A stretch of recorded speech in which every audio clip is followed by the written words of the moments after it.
සරල ප්‍රශ්නයක්. තව හරියටම අවුරුද්දකින් පෘථිවිය පිහිටීම කොතන වෙයිද? මේ ප්‍රශ්නයට හරියටම උත්තර දෙන්න විද්‍යාඥයන්ට පුළුවන්. සහ චන්ද්‍රග්‍රහණ සූර්යග්‍රහණ ඇතිවන වෙලාවල් එයාලට හරියටම කියන්න පුළුවන්. ඒ වගේම තමයි ස්පේස් ක්‍රාෆ්ට්ස්. කිලෝමීටර් බිලියන ගාණක් වුණත් ඈතින් තියෙන ගමනාන්තයකට අවුරුදු ගාණක් හරි ගමන් කරලා හරි ගමනාන්තයට යවන්න ගණනය කිරීම කරන්න විද්‍යාඥයන්ට පුළුවන්. හරි, මම දැන් මේ ප්‍රශ්නේ චුට්ටක් සංකීර්ණ කරන්නම්. අපේ සෝලාර් සිස්ටම් එකට තව වැඩිපුර ඉරක් තිබුණොත්, එහෙම නැත්නම් ඉරවල් 3ක්.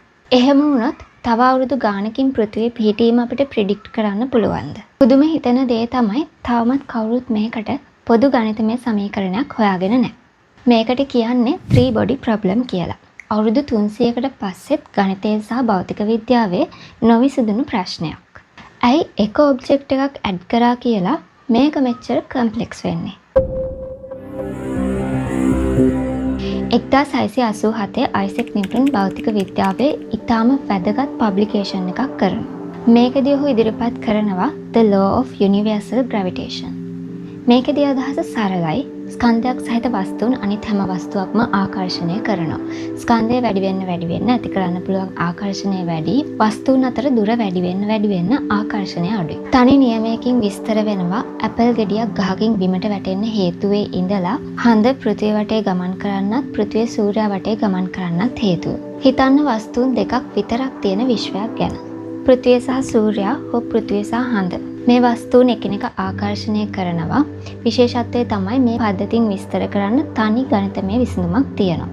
මේ වස්තුන් වල ස්කන්ධයේ පිහිටීම වේගය දන්නවා නම් අපිට මේවා හෙට වෙද්දි කොහෙ තියෙයිද? තව අවුරුදු 100කින් කොහෙ තියෙයිද කියන එක ගණනය කරන්න පුළුවන්. මේ නිසා තමයි විද්‍යාඥයන්ට අවුරුදු 100කට කලින් වුණත් චන්ද්‍රග්‍රහණ සූර්යග්‍රහණ ප්‍රෙඩික්ට් කරන්න පුළුවන් වෙලා තියෙන්නේ. මේ වගේ පද්ධතියක හැම දෙයක්ම ප්‍රෙඩික්ටබල්. දැන් අපි මේ පද්ධතියට තව වස්තුවක් එකතු කරමු. හිතන්න තරු 3ක් හෝ තරු 2ක් සහ ග්‍රහලෝකයක්. මෙතනදී හැම වස්තුවක්ම අනිත් වස්තුන් දෙකම ඇදීමකට ලක් කරනවා.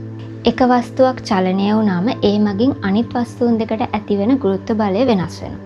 ඒකෙන් ඒ වස්තුන් දෙකේම චලනය වෙනස් වෙනවා. එතකොට පළවෙනි වස්තුවට දෙවෙනි තුන්වෙනි වස්තුන් මගින් ඇති කරන ගුරුත්වය වෙනස් වෙනවා. ඒ මගින් ආයෙමත් පළවෙනි වස්තුවේ පිහිටීමට බලපෑමක් වෙනවා. මේ විදියට හැම තප්පරයකම මේ බලයන් වෙනස් වෙනවා. ඉතින් මේ නිසා මේකට සමීකරණයක් ගොඩනගන එක සංකීර්ණයි. සයන්ටිස්ට්ලාට පුළුවන් මේ වගේ පද්ධතියක චලිතය පරිගණක භාවිතයෙන් පියවරෙන් පියවර ගණනය කරන්න. නමුත් හැම possible 3 body system එකකටම පොදු සමීකරණයක් තාමත් කවුරුත් හොයාගෙන නැහැ.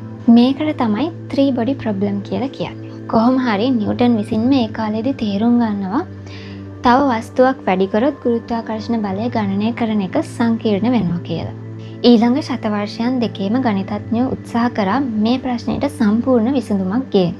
ඉතින් ඔහම අවුරුදු 200කට විතර පස්සේ කින් ඔස්කාර් 2 මැතමැටික් කම්පිටිෂන් එකක් අනවුන්ස් කරනවා. මේකට ඒ කාලේ හිටිය දක්ෂ ගණිතඥයෙක් වන එන්රි පොන්කරේ ඇතුල් වෙනවා. හැමෝම මෙයා එක සොල්ව් කරනකම් බලාගෙන හිටියා. හැබැයි එයා එතනදී ඊට වඩා වැදගත් දෙයක් නිරීක්ෂණය කරා. 3 body systems ව්‍යාකූලයි කියන එක. ඒ කියන්නේ සම්පූර්ණයෙන්ම රැන්ඩම් කියන එක නෙමෙයි. මේ වගේ පද්ධතීන් එයාගේ ආරම්භක තත්ත්වයන් වලට අතිශයින්ම සංවේදී කියන එක. හිතන්න තාරකාවක පිහිටීම මයිනෝ. 1 මිලිමීටරයක වැරැද්දක් ඇති අවුරුදු ගණනාවකින් තියෙන කන්ඩිෂන් එක ගැන කරන ප්‍රෙඩික්ෂන් එකක ලොකු වෙනසක් ඇති කරන්න.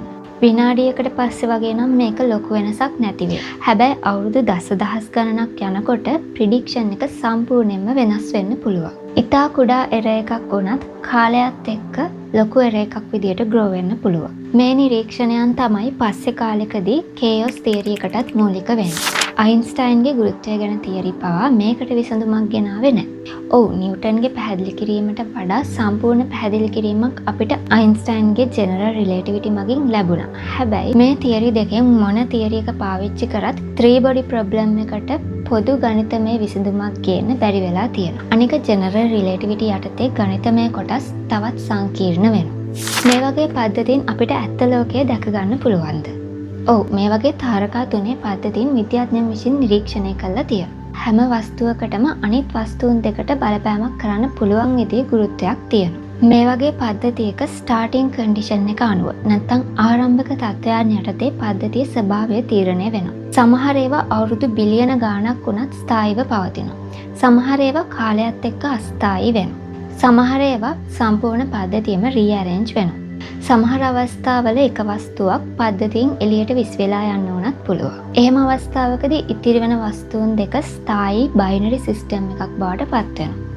එක විදිහේ ස්ටාර්ටින් කන්ඩිෂන් නිසා එකිනෙකට වෙනස් වූ ප්‍රතිඵල ලැබෙනවා. මේ 3 body problem එකට පොදු සොලියුෂන් එකක් නැති වුණාට ස්පෙෂල් කේසස් වලට විවිධ සොලියුෂන් ඉදිරිපත් වෙලා තියෙනවා.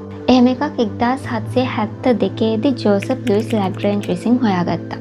සමපාද ත්‍රිකෝණයක ශීර්ෂවල වස්තුන් තුන තිබුණොත් ඒ වස්තුන් තුනට පුළුවන් ත්‍රිකෝණ හැඩය පවත්වා ගනිමින් කක්ෂයක ගමන් කරන්න.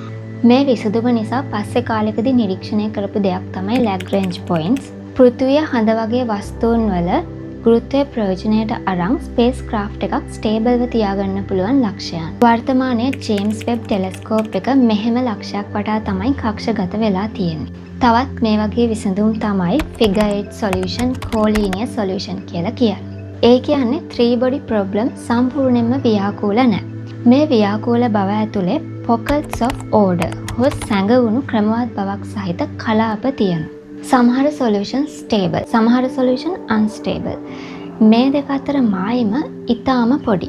PT මේ ඊටා කුඩා වෙනසක් ඇති මේ වස්තුන් තුන අවුරුදු බිලියන ගානකට උනත් ස්ථායී ගමන් පතයකට කක්ෂගත වෙයිද නැත්නම් සම්පූර්ණයෙන්ම වෙන් වෙලා යයිද කියලා තීරණය කළා. වර්තමාන තාක්ෂණයත් එක්ක මේ ප්‍රශ්නයට විසඳුම් හොයන්න බැරිද? මොඩර්න් සුපර් කම්පියුටර්ස් වලට පුළුවන් මේ වගේ අවස්ථාවන් සිමියුලේට් කරන්න. සහ AI මගින් මේ සිමියුලේෂන්ස් වල පැටර්න්ස් අඳුනගෙන ඉක්මනින් ප්‍රෙඩික්ෂන් දෙන්නත් පුළුවන්. හැබැයි සිමියුලේෂන්ස් කියලා කියන්නේ ප්‍රශ්නයට ගණිතමය විසඳුමක් නෙමෙයි. සිමියුලේෂන් එකකදී වෙන්නේ හැම දෙයක්ම ස්ටෙප් බයි ස්ටෙප් කැල්කියුලේට් කරලා හැම මූවමන්ට් එකකට අදාළවම පොසිෂන් අප්ඩේට් කරන එක.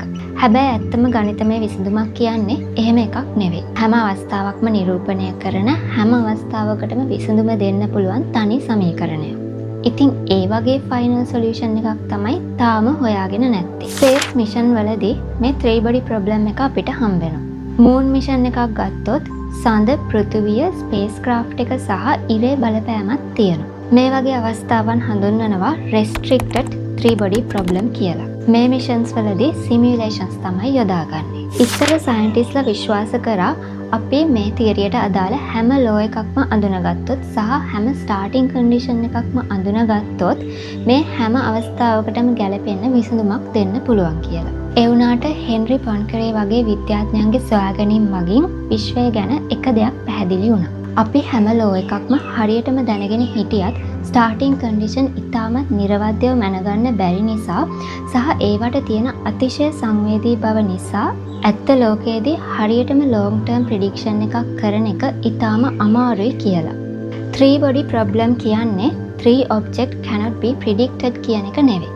බොහෝ අවස්ථාවල කම්පියුටර්ස් වලට මේවා හොඳට සිමියුලේට් කරන්න පුළුවන්. ප්‍රශ්නේ තියෙන්නේ හැම possible 3 body system එකකටම වැඩ කරන universal mathematical equation එකක් අවුරුදු 300ක් ගිහිල්ලත් අද වෙනකනුත් හොයාගෙන නැති එකයි.